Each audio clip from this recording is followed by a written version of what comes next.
Bismillahirrahmanirrahim. Assalamualaikum warahmatullahi wabarakatuh. Sobat-sobat ngabarin kabar, semoga selalu dalam keadaan sehat walafiat, serta diberikan rezeki yang halal, berkah, lancar, dan juga banyak. Masih tentang perjuangan Roy Suryo. Aduh, Om Roy masih berjuang memaksakan kehendaknya. Menurut keilmuannya katanya sih, ya ijazah. Ya, ini ada perdebatan menarik Roy Suryo dengan Sylvester terkait ijazah Pak Jokowi yang juga masalah data pribadi serta korban-korban kebohongan dari Om Roy. Itu diungkap sama Bang Ade. Bagaimana video-videonya? Mari kita simak saja langsung. Let's go. Data pribadi dia. Itu bukan data pribadi. Data pribadi. Undang-undang masuk data pribadi. Enggak. Masuk. Mas, aku termasuk yang ikut merancang undang-undang keterbukaan publik. Nanti kita lihat. Baca naskah akademiknya. Segala sesuatu yang masuk di dalam individual. Enggak. Kalimatnya tidak kayak bisa. Kalimatnya bukan Bang Roy enggak begitu. Bukan begitu. Ini saya sampaikan ke Bang Roy bagaimana dia masuk. 17 yang dikecualikan tidak ada. KTP oke. Karena kalau KTP itu ada NIK. Yang mengidentifikasi setiap yang mengidentifikasi individu termasuk data pribadi. Nggak bisa. Apa ini masuk kemudian data pribadi dalam Undang-Undang nomor 27 tahun 2000. lagi. Iya, malah salah. Perlindungan data pribadi itu untuk IT.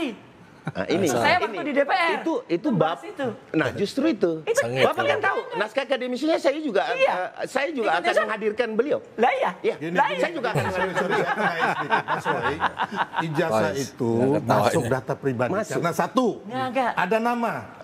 Oke. Tidak semua nama. Ada tanggal lahir. Makanya ini Anda. Ada nama, tanggal lahir. Nanti Anda cek lagi. Oke. Ada tanggal lahir, ada nama orang tua dan sebagainya. Enggak ada ijazah, enggak ada nama orang tua. Salah Sylvester juga ini. Ijazah itu ada data tanggal lahir. Dan tanggal lahir. Tanggal lahirnya. Ada, enggak apa-apa. Tempat tanggal lahir dan tanggal lahirnya. Enggak apa-apa. Berarti itu data pribadi. Masuk tadi. Ada yang umum dan ada yang spesifik. Tidak ada di pasal. Sekarang baca aja. Pasal 7. Tidak spesifik disebutkan semua. Termasuk KTP. Ya udah, ini orang kan ngotot banget nih. Kita baca aja. Iya, pasal 17 huruf H. Oke, boleh dibaca deh, boleh dibaca. Termasuk data pribadi karena memuat informasi. Sumber boleh disebutkan? Sumber boleh disebutkan? Dari Google. Google dari siapa? Dari AI. Udah ini aja. AI itu bisa bohong. Enggak apa-apa, Tapi kita baca yang ini aja. Karena memuat pendidikan seseorang, ya kan? Seperti nomor ijazah, tanggal penerbitan, dan nama sekolah yang tercantum di ijazah. Segala sesuatu yang masuk identifikasi individu, kalau revisinya salah, itu merupakan data pribadi. Dan akhirnya, Baris Krim Polri menyatakan ijazah Presiden Joko Widodo adalah asli. Mantap. Namun, seperti perkiraan, pihak penuduh seperti Roy Suryo tetap belum menerima fakta itu. Roy malah mempersoalkan penggunaan kata identik oleh Baris Krim. Menurutnya, identik itu belum tentu asli. Yang asli adalah yang otentik. Lah, kayak mana? Oke, kita bantu dikit ya. Kalau ijazah Jokowi dibandingkan dengan ijazah teman seangkatannya, dicek kertas, tinta, stempel, font, dan lain-lain, semuanya sama, yaitu identik. Yang artinya asli. Sedangkan otentik baru dipakai bila ada dua versi yang diduga, yang asli versus yang palsu. Tapi dalam kasus ini, yang dipertanyakan cuma satu. Jadi, bila penggunaan istilah identik dan otentik saja Roy Suryo masih gagal paham, maka wajarlah kepakarannya kita pertanyakan. Ini ibaratnya ada orang yang mau rampok bank. Bukannya pegang pistol, malah pegang pisang.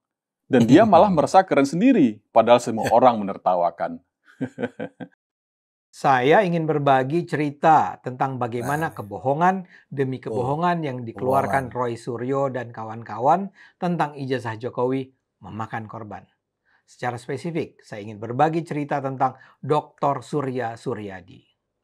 Dia adalah seorang ilmuwan Indonesia yang kini mengajar di Universitas Leiden, Belanda. Wih, Gara-gara kebohongan yang tadi saya katakan, reputasi Dr. Suryadi sekarang menjadi tercela.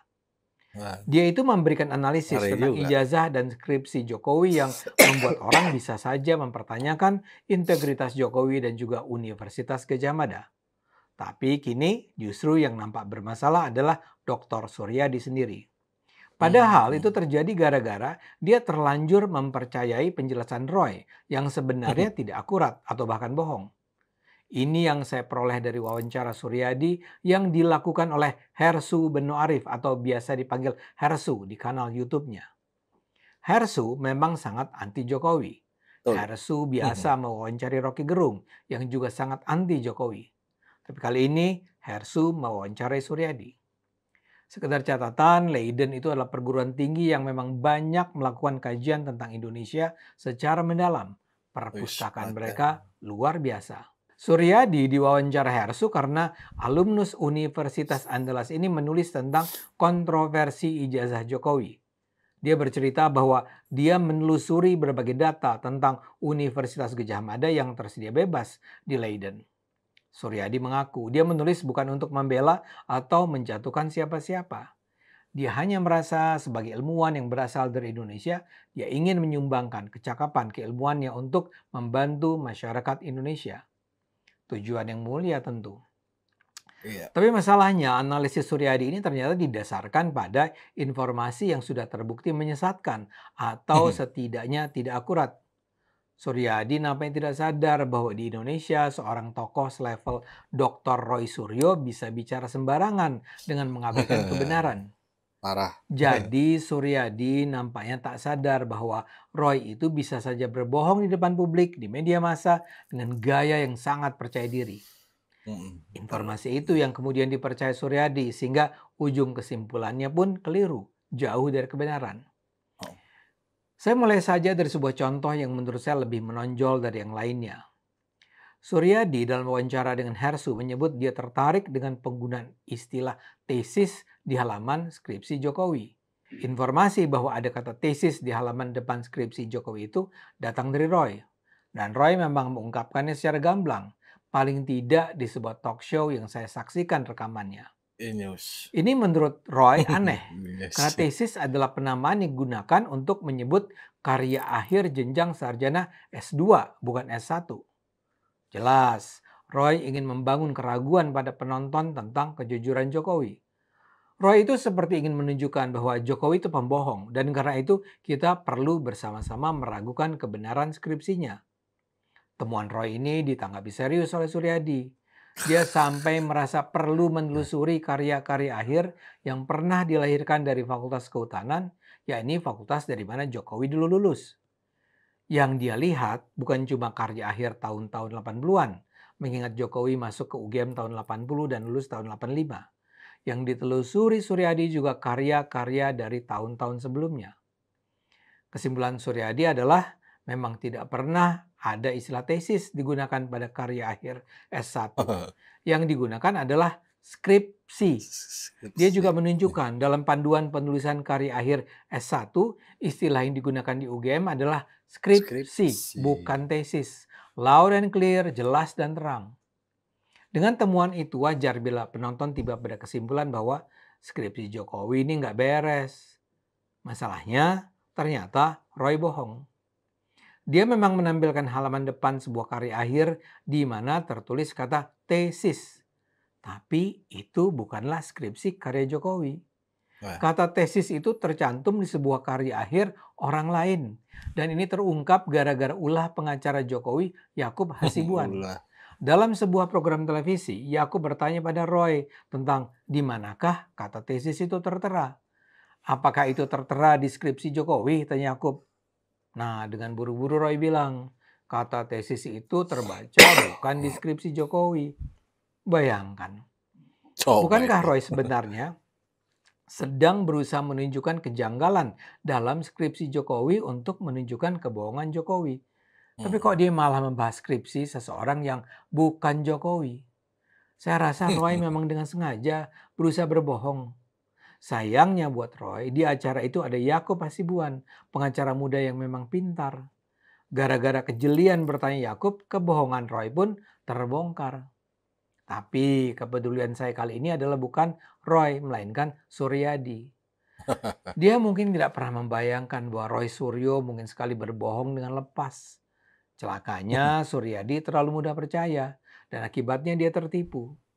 Namun bukan cuma satu kasus soal tesis dan skripsi saja yang perlu kita bicarakan. Dalam wawancara dengan Hersu itu, dia juga berkomentar soal informasi bahwa Jokowi sudah tak lagi memiliki ijazah karena ijazahnya hilang. Menurut Suryadi itu janggal. Dan menurutnya pula kalau Jokowi masih menyimpannya, kenapa dia tidak perlihatkan saja? Tapi lagi-lagi, dalam hal ini Suryadi nampaknya tidak memperoleh informasi akurat. Jokowi tidak pernah bilang dia kehilangan ijazah. Yang bilang begitu adalah seorang kenalannya. Iya, betul. Dan Jokowi sendiri sudah pernah menunjukkan ijazahnya ketika menemui pihak kepolisian. Dia bahkan juga pernah menunjukkan ijazahnya kepada wartawan walau dengan permintaan agar tidak difoto. Jadi dalam hal ini lagi-lagi Suryadi terlalu percaya pada beragam informasi yang berseliweran tanpa sumber yang jelas. Sehingga dia juga terlalu terburu-buru mengambil kesimpulan. Ada pula soal pembimbing akademik dan pembimbing skripsi Jokowi. Pembimbing akademik dan pembimbing skripsi itu pada dasarnya berbeda. Pembimbing akademik adalah pembimbing di sepanjang masa kuliah seorang mahasiswa. Sementara pembimbing skripsi adalah pembimbing yang hanya berperan sebagai pembimbing di masa pembuatan skripsi. Pembimbing akademik Jokowi adalah Insinyur Kasmijo. Sementara pembimbing skripsinya adalah Dr. Sumitro. Suryadi mempertanyakan posisi Kasmijo. Di satu sisi Kasmijo mengaku di tahun 85 di saat Jokowi lulus ia masih berposisi asisten dosen. Tapi mengapa dia sudah menjadi pembimbing Jokowi? Nah, dalam hal ini Suryadi nampaknya memandang UGM secara terlalu ideal. Suryadi seolah percaya bahwa setiap dosen yang sudah lulus S1 seharusnya langsung jadi dosen penanggung jawab utama sebuah kuliah. Yang saya tahu, berdasarkan pengalaman saya di UI, seorang dosen muda yang sudah bergelar sarjana sangat bisa di masa-masa awal kariernya menjadi asisten dosen senior untuk waktu yang cukup lama. Ya, jadi bahwa pembimbing akademik Jokowi adalah seorang asisten dosen sama sekali bukan masalah. Adapun soal pembimbing skripsi Jokowi Dr. Sumitro, Suryadi punya pertanyaan lain. Yang pertama adalah soal penulisan nama Sumitro. Di skripsi Jokowi, nama Sumitro ditulis dengan huruf OE, jadi Soemitro. Tapi di dalam buku yang ditulis Sumitro sendiri, namanya ditulis bukan dengan OE tapi U. Mana yang benar?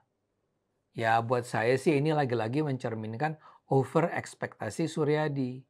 Di masa lalu, OE atau U adalah dua penulisan yang sangat lazim tertukar digunakan. Misalnya saja, Presiden Soeharto atau Presiden Soeharto. Poin saya, kalaupun ada perbedaan, itu bukan kesalahan yang tak termaafkan. Satu persoalan lain adalah soal dekan Fakultas Hukum. Dalam skripsi Jokowi yang tercantum sebagai dekan adalah Profesor Dr. Sunardi Prawiro Hatmojo. Namun pada buku karya Dr. Sumitro sendiri, di halaman belakangnya tertulis dia menjadi dekan pada 1985. Jadi kembali kita harus bertanya, apakah Jokowi berbohong? Belum tentu. Dalam buku Jejak Langkah Fakultas Kehutanan dikatakan bahwa pada 1985 dekan fakultas tersebut memang Sunardi. Begitu pula website UGM sendiri menyatakan pada 1985 dekan Fakultas Kehutanan adalah Sunardi. Jadi mana yang benar? Ya saya sih lebih percaya pada website resmi UGM. Dan di sana yang tertera sebagai dekan memang adalah yang tertera di skripsi Jokowi. Terakhir, Suryadi juga berkomentar soal jurusan di mana Jokowi berkuliah. Dalam penjelasannya, berulang kali Jokowi pernah bilang dia kuliah di jurusan Teknologi Kayu di Fakultas Kehutanan UGM. Menurut Suryadi, berdasarkan penelusurannya, tidak pernah ada jurusan bernama Teknologi Kayu di UGM. Yang ada Teknologi Kehutanan. Apakah ini berarti Jokowi bohong? Lagi-lagi jawabannya belum tentu. Ketika saya bertanya pada ChatGPT tentang apakah ada jurusan bernama Teknologi Kayu di Fakultas Kehutanan UGM, jawabannya berbunyi begini. Meskipun tidak ada jurusan resmi bernama Teknologi Kayu, istilah tersebut mungkin digunakan secara informal untuk merujuk pada bagian teknologi kehutanan atau bagian teknologi hasil hutan yang memang mempelajari aspek teknologi pengolahan kayu. Namun secara administratif dan akademik, nama resmi jurusan tersebut adalah teknologi hasil hutan. Nah, dengan kata lain, sangat mungkin Jokowi menyebut nama jurusannya sebagai teknologi kayu sekedar sebagai nama yang lebih populer di masanya. Bukan berbohong, tapi sekedar menggunakan istilah yang lebih populer. Jadi begitulah kisah Dr. Suryadi. Di bagian akhir podcastnya dengan Hersu, dia mengatakan bahwa polemik ijazah Jokowi ini menyebabkan komunitas akademik UGM melenceng dari berpikir rasional, logis, argumentatif yang seharusnya merupakan basis murni dari ilmu pengetahuan.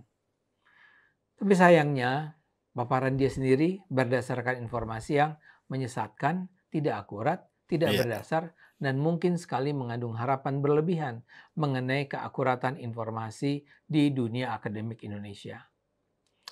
Tetap semangat Dr. Suryadi. Yuk kita gunakan akal sehat, karena hanya kalau kita gunakan akal sehat, kita akan selamat. Ya, begitulah. Satu korban dokter lagi. Karena kebohongan dari Om Suryo dan kawan-kawan. Ya, tentu kalau kita ikutin isu ini ya, ijazah Pak Jokowi yang dituduh palsu oleh Roy Suryo, Rismon, Tifa, Egy, dan Rizal Padilla dan kawan-kawannya itu. Kita tahu lah itu udah pada ngaur macam-macam dah. Dan banyak korbannya juga, bukan hanya orang bawah, orang biasa, tapi korbannya orang-orang pintar yang kehilangan daya kritisnya. Mending gitu deh. Orang yang biasa ngeliatnya sederhana banget. Bagaimana menurut sobat-sobat? Berikan pendapat di kolom komentar. Wassalamualaikum warahmatullahi wabarakatuh.